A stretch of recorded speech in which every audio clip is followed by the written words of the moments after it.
Good evening, ladies and gentlemen, and thank you very much for remaining for the discussion with director Radu Muntean, who all deserves a hand for all his very wonderful December movies, and not only.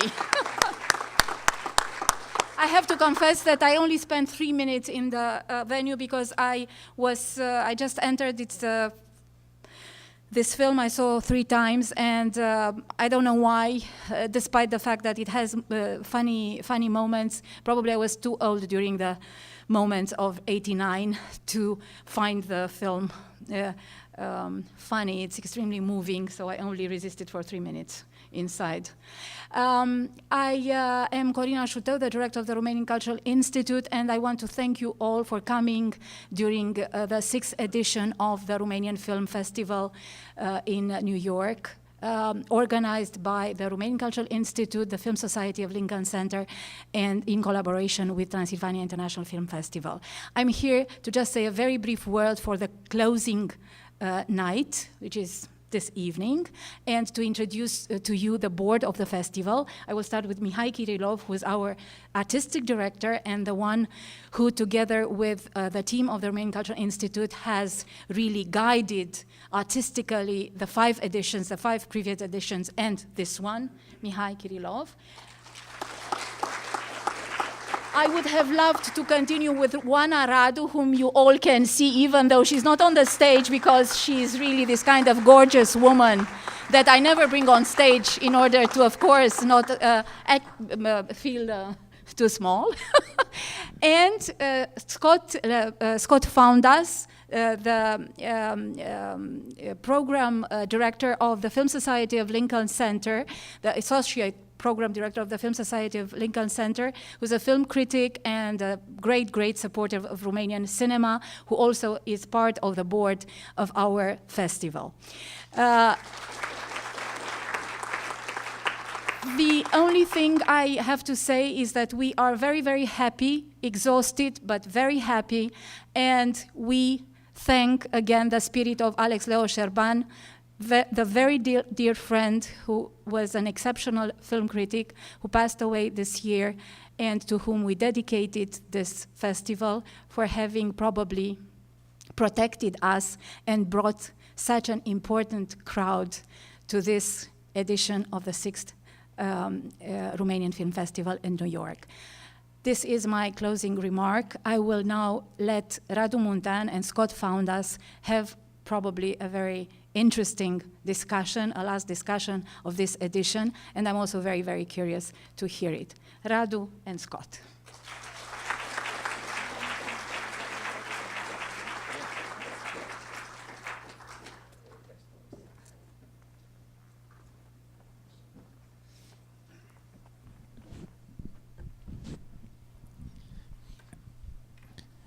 Well, Radu, it seems that an appropriate place to start after watching The Paper Will Be Blue would be for me to ask you what you were doing in December of 1989. I believe you were 18 years old. Place us in that moment in your life. Yeah, I was a soldier actually in Bacău, in the northern part of Romania. I was doing, let's say, the thing that Costi did at the beginning of the film. I was watching everything, you know, patrolling all the time and just take care of things, you know. But I wanted, as Costi does in the film, to go there and to go in Bucharest and fight the terrorists and whatever I saw on TV. I believed at that time. Mm. And there's an incredible sense of chaos and confusion in the film. People don't know who's shooting at whom and what's really going on. How much of that it mirrors your own experience? Yeah, I almost shot somebody. I was defending a post, I don't know, in Bacău, a very, let's say, important place, and they gave us a list with the suspicious car numbers. And I was with one of my colleagues. I'm quite short. He was quite tall, and we were a very funny sight, I guess. with all the clothes. It was winter, it was very cold out there, and this car came on the street. And I noticed it, and I ran towards it, and the car didn't stop, and then, I don't know why, he came back to on the same road. And this time we were stopping it with our hand on the trigger, and we almost killed the guy. The guy was a police officer. He did nothing, I think, but I think he was not a very good friend with the people who wrote the list. And but I was this close to shooting him. So at that point in your life, what did you imagine doing with yourself after you got out of the army? I mean, did you already have an interest in cinema, and if so, how had that developed? We know from various films of the new Romanian cinema, like 4 Months, 3 Weeks, and 2 Days, that it wasn't particularly easy to see movies in Romania in the Ceausescu era. No, I was recently. I got into the university. I was admitted to the film school in Bucharest, and then I went to the army. That was the rule. So I started the university after the army, but I managed to take the exam just before. So I knew what I wanted to do. I didn't quite know how I'm going to do this, because at that time there were only few films shooting in Romania, and all the films were, let's say, a bit patriotical in a sense of what communists think of patriotism at that time. You know, everything was very, very clear, prepared in advance, and yeah, you know already what kind of films we made just before '89. So I didn't know exactly what my future will reserve me. I probably would be an assistant in a booth at the state-owned film studios for some times, and probably when I will be 50, I will do my first film. It will be a film about a young communist. Well, and what are your early memories of movies and discovering movies and wanting, how did you get to the point where you wanted to go to film school? What sort of turned you on to movies? Well, it's difficult to say. I mean, I didn't want anything from life until I was 16, I think. I only enjoyed playing football in a schoolyard and being with my friends and nothing else. But my father bought a VHS video, and we started seeing movies on the tapes. And I somehow developed a real pleasure watching the movies. And of course, my father worked in television, in national television in Romania, and had a very loose schedule. And I really liked it. So this was the other reason. I wanted to be an artist for that reason, yeah. Do you remember what some of those movies were that you saw on VHS? Yeah, I really liked at that time Sergio Leone's films. Once Upon a Time in America, it was one of the hits. And of course, I was a fan of Star Wars series. And did you see any Romanian films at that time, or mostly foreign films? Mostly foreign films. Of course, I saw some Romanian films. I'm a fan of the Moromeții film. I don't know if you've seen Steregula's film. I have a copy on your recommendation, but I have not seen it yet, actually. But yes, I remember you mentioning that film. Yeah, I think it's a good one, and of course 2 or 3 other famous Romanian films. But other than that, no, I wasn't a big fan of the Romanian cinema. So that's why I make this kind of films right now. Well, tell us a little bit then about your film school experience and sort of getting to the point where you were able to make your first feature, Rage or Fury, which we showed a couple of days ago, because as Mihai was saying on the panel the other day, the years immediately following the revolution were none too kind to cinema in Romania either, and you actually had very few films being made and even less good films being made. So take us a little bit through that time in your life, the post-army film school, and then trying to get a film made years. Yeah, well, after '89, all the old teachers left the film school, and the new ones came, and the new ones didn't exactly know what should do with us. We were 28 students. A year before there were 6 students, and in '90 we were 28. So they didn't know what to do with us. I don't think we made a school, a proper film school. It was more like a production house for us. It was a place where some people gave us some money and some equipment to do what we wanted to do. That was it. And we gained a lot of experience by helping each other. We were assistants, we pushed the trolley, we do everything. We did everything in helping each other, making the films. And other than that, we didn't think about the future too much, actually. We were very young at that point. And after the film school, I started very early working in advertising. And I did some music videos, whatever. So I was immediately in the job.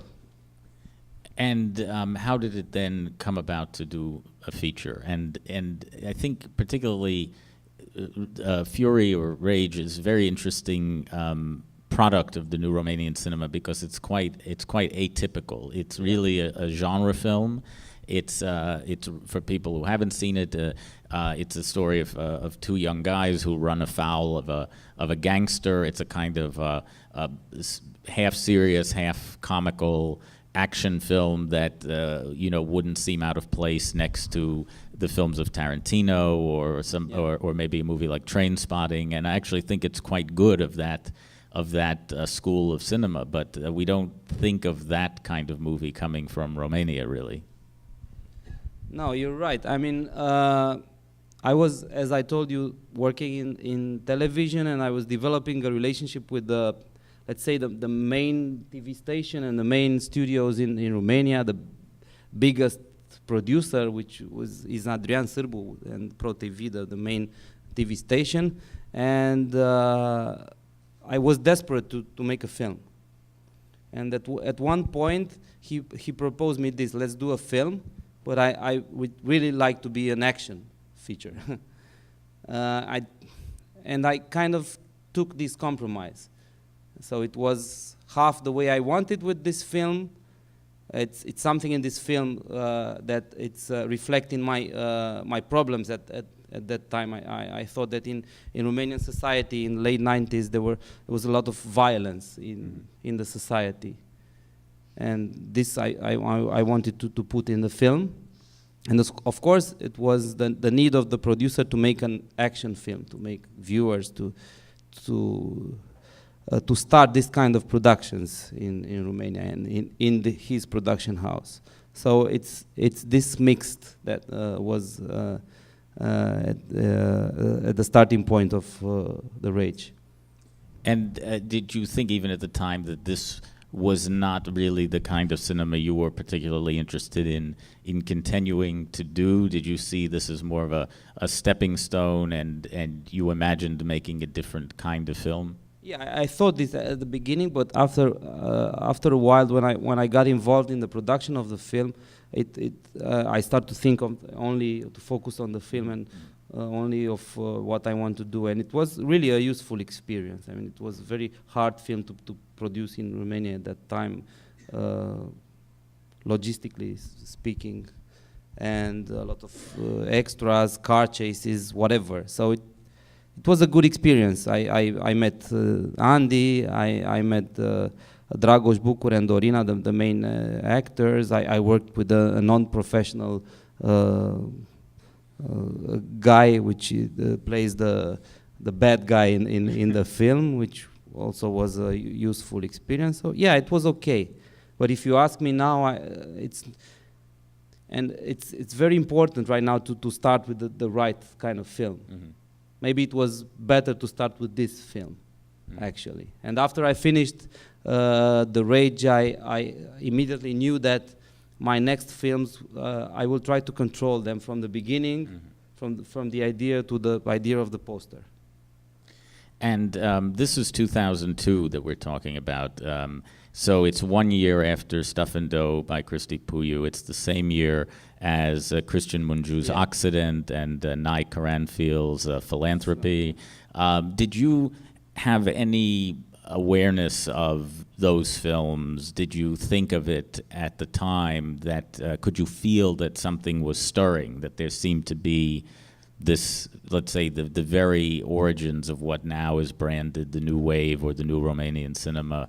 Or were you just sort of doing your own thing and not really having much awareness of what other people were doing? No, that's right. I didn't know exactly what were they doing. I mean, I knew Răzvan. I didn't know Cristi before. I knew Cristi Mungiu, but I didn't see his film until I finished mine.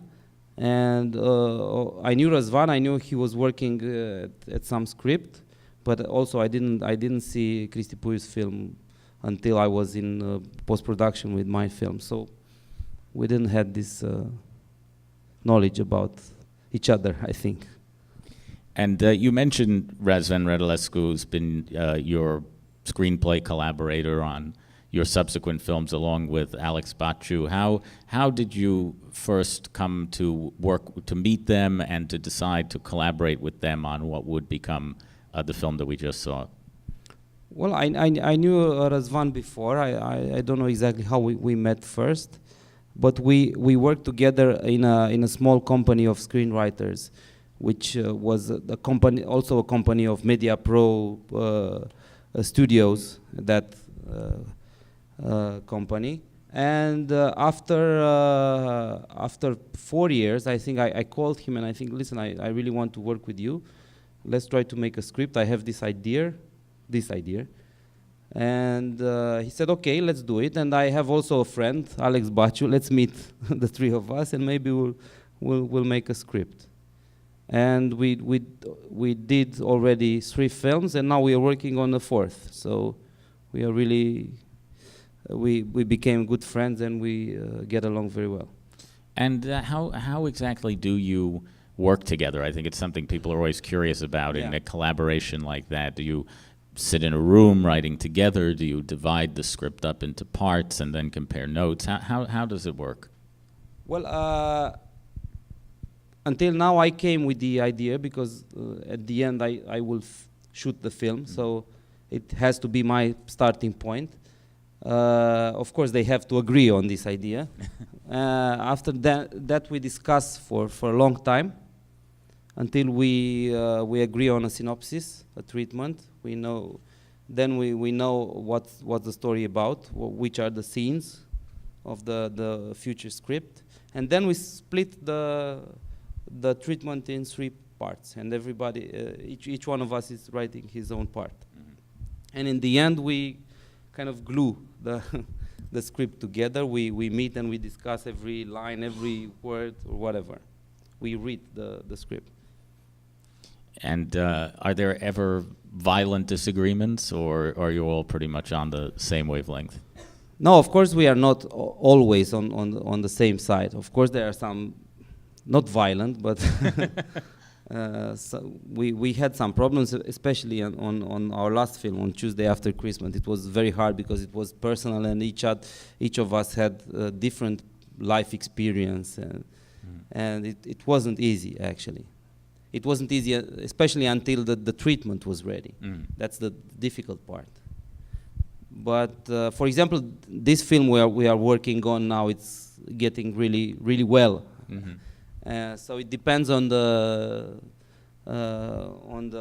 idea and on the story. But we trained a lot to our egos to work together. That's important.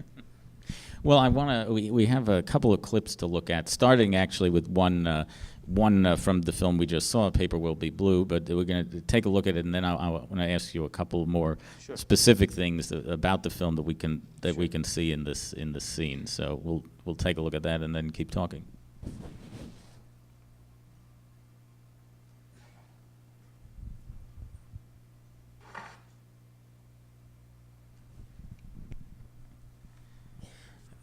So actually, it's long. The scene is longer. Yes. Yeah. Well, clearly we have some technical difficulties tonight, but one thing I want to ask right off the bat is that for people who did see Rage, they would know that the film is shot in a completely different style.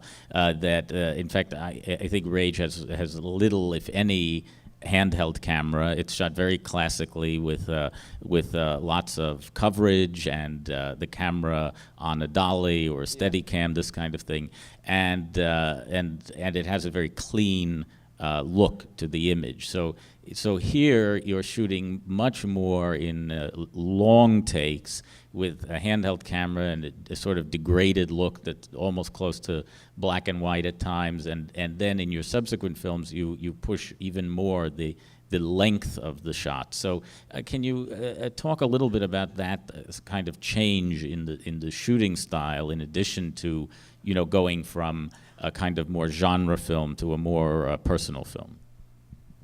Yeah, well, with the Paper Will Be Blue, I wanted the camera to be somehow the camera of a documentary film, if you want. It's like some documentary director. It's shooting what's important in the frame, and trying to focus, like he's an eyewitness of the events, and he's choosing what's important in the frame. The camera is moving. Lead by some characters' movements, and that's it, basically. And of course, in the next film, it's different in Boogie and in Tuesday After Christmas. But that was the case. I mean, that's why the handheld. I wanted to be like a document, the film, to imitate as much as I could the reality, the atmosphere that I witnessed at that times. And at the same time, I think we feel, particularly in that scene, there's an absurd quality to the film, which I think reminds us of movies like MASH, or a film actually that we just showed here earlier this week called La Grande Guerra by Mario Monicelli. Wartime films that have a kind of dark, absurd humor to them. And were there any reference points? I could say Catch-22 also. When you were discussing the scenario with your collaborators, did you talk about sort of this aspect of humor and how to have that without at the same time trivializing the subject matter? No, actually the reference was the real footage of the 89 events.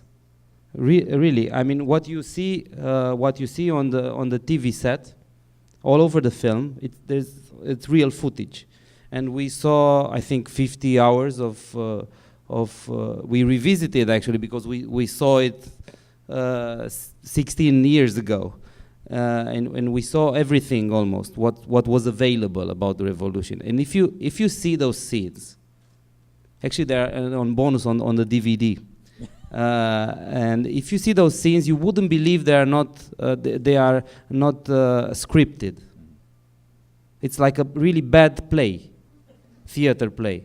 You won't believe that's real. I mean, people had this kind of theatrical way of talking and acting at that time. Everything was very important and very. I don't know. It's really shocking. Nobody believed that the things, the images from the TV were actually real, and we somehow tried to imitate this style. You know. And that leads me to wonder what the reaction from Romanian audiences was to the film. I mean, I know, of course, the sort of as a given, everybody always says that, these Romanian films haven't been that widely seen in Romania compared to commercial films. But among people who did see it, did it seem that they were ready to engage with this subject 17 years later, or was it too soon in a way still? There are two different reactions. I mean, people from abroad were at some point, of course, a lot of them really loved the film, but some of them wanted to know what really happened from this film. And it was not the purpose of this film. I mean, to somehow transmit a history channel perspective, this kind of truthness, I was interested only in the human perspective of this event. This is an absurd film about an absurd period of time and about confusion. I don't know really who shot who is responsible for everything. I think my only antagonist in all the film is the TV set for me. From there came all this stupid information that intoxicated the people around '89. In Romania, it was different. I mean, people were already fed up by all these stupid TV shows about the revolution. Who shot who? Who were the terrorists? Whose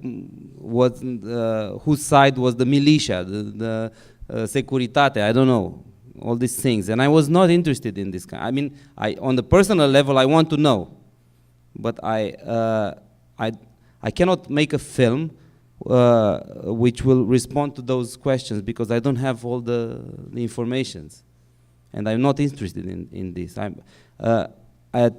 In '89, I was ready to die for this cause, for this revolution, and after 16 years, I was I had some distance, and this distance allowed me to see things the way they were, I think, and to have this kind of tragicomical perspective of the events, and that's why I wanted all the time to have the TV set in the background somehow to make this kind of dialogue between the real stuff and the fiction I made.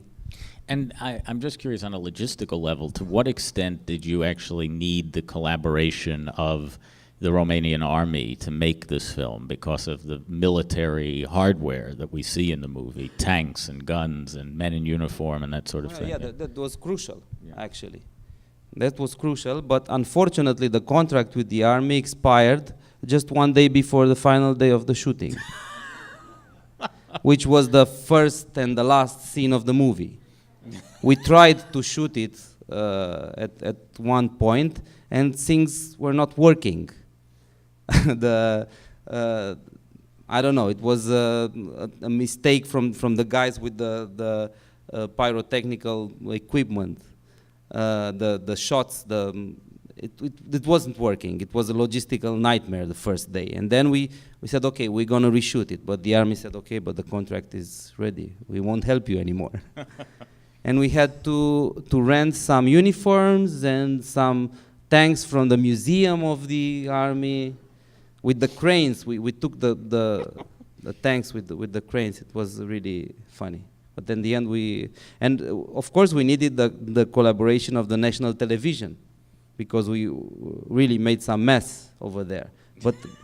But fortunately the president of the national television at that time was Tudor Giurgiu, my friend and my colleague from film school. So yeah, everything it's this way in Romania. You have to know somebody.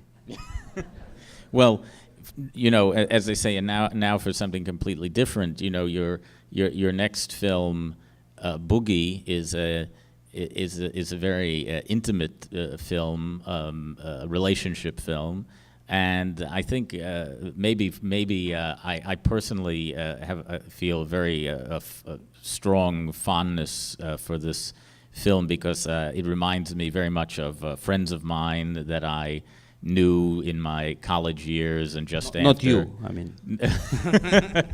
No, but I think maybe in every city in the world there are groups like this, and And it's interesting because Boogie and Tuesday After Christmas are both portraits of, say, a marriage in crisis. But in one, the temptation is another woman, and in Boogie, the temptation is a life left behind, male friends, and this kind of, this bachelor lifestyle. Talk a little bit about how you came to want to explore that as a subject, it's sort of both sides of it, the marriage side and the that longing for the past aspect. Well, first of all, I must tell you that after the rage, I had 4 years when I didn't make a film. Mm-hmm. And in these 4 years, I somehow think of the idea of the next films. And The Paper Will Be Blue, Boogie, and Tuesday After Christmas were these ideas. And I first made The Paper Will Be Blue because it was like a thing that I needed to take off and to put it on the film first. It's the Darth Vader laser. And then I was 30-something, and I was somehow in a place of Boogie, if you want. I mean, I had a nice life, a beautiful life with a beautiful wife and one kid. But in the meantime, I was longing for this kind of freedom that the bachelor's life gives you, you know? I wanted to, if possible, to split this. I was in between lives, if you want, and I thought that it's a good subject for a film. That, as you said, a lot of people are going through this. And talk a little bit about two of your actors in that film, Dragoș Bucur, who you mentioned earlier, and Mimi Brănescu, who we saw in tonight's film, and in Boogie, and in Tuesday After Christmas. You seem to have a little stock company that you've put together, almost like John Ford, and we have these familiar faces now that pop up in your films, including Andy, who's here tonight, who's in two of the films. What do you like about working that way? I mean, there's, obviously filmmakers who work that way, and there's filmmakers like Robert Bresson, who said you should never use the same actor twice because the audience will identify him with the other role and it won't work. So what is your feeling about that? Well, Andy knows very well that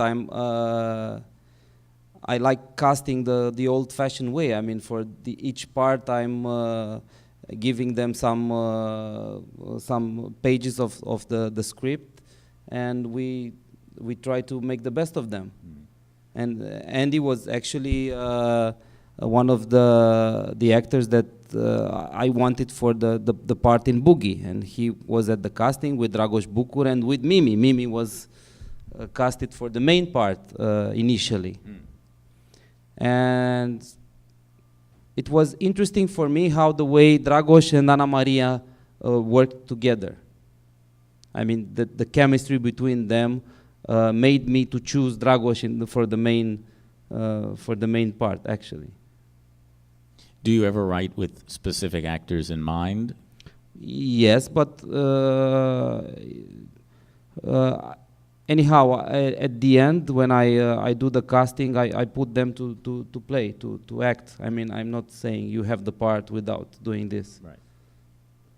Well, we're going to take a look in a second at another scene, the scene from Tuesday After Christmas, which is probably a scene from a marriage. It's probably the film of yours that's the best known in America at this point, but for people who don't know the film, we just say that it is a movie about a couple sort of, nearing the end of their relationship, and the man is having an affair with another woman, a dentist, and this scene that we're going to look at is the scene where the three characters first all meet for the first time. The plot point of the film. But they don't know, of course, in this moment, at least the wife doesn't know that the woman that she's meeting is her husband's mistress.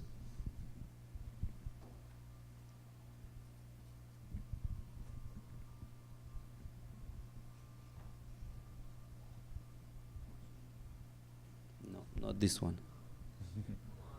There we go.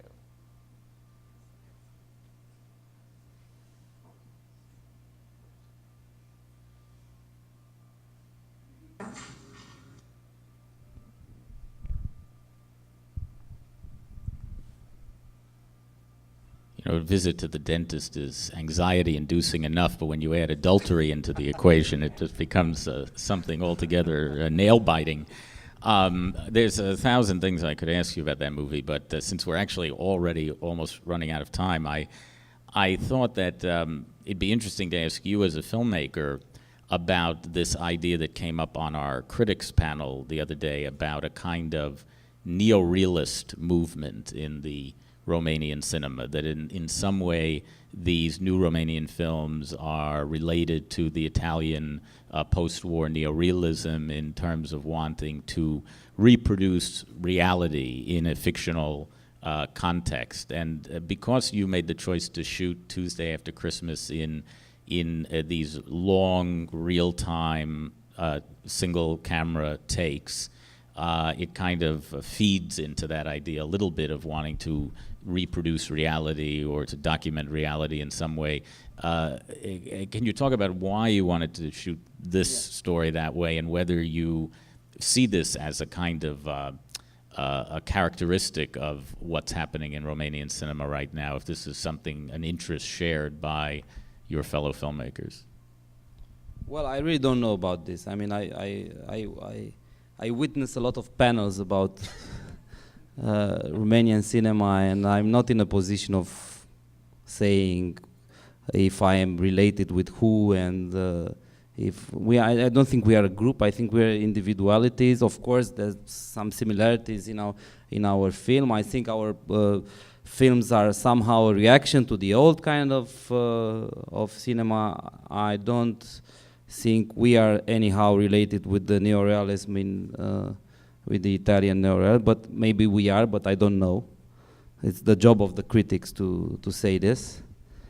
I'm interested in a certain way of subjective reality, a sensitive reality.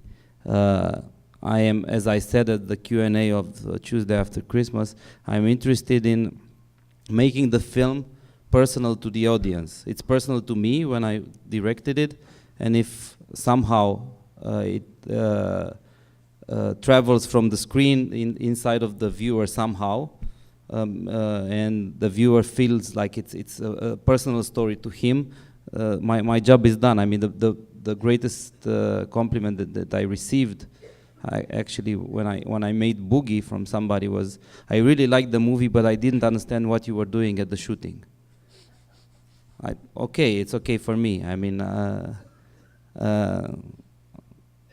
yeah, and this is the reason I choose these long takes. I want to make the impression that the story is told by itself. I don't want to make my presence as a filmmaker visible inside of the film, which is not really easy, because when you see this scene, it's not like I cut it in the old style, but somehow I cut it inside of the frame with the help of the mise-en-scène, the way I choreographed the movement of the actors.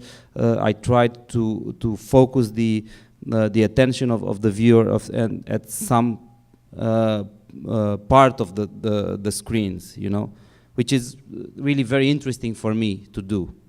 If I decide I want to put the camera here in this position, I don't want to move it.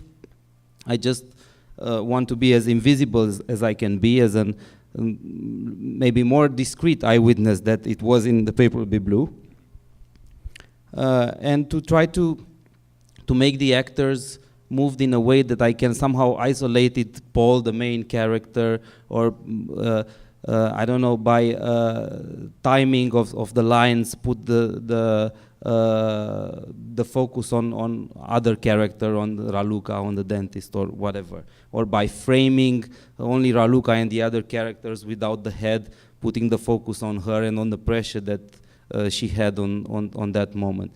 I mean, this scene, it has its value in the context of the previous scenes, when you, after you see the lovers in the bed and then the family together home, maybe this scene will add something more. And I think by doing this long takes, I'm not,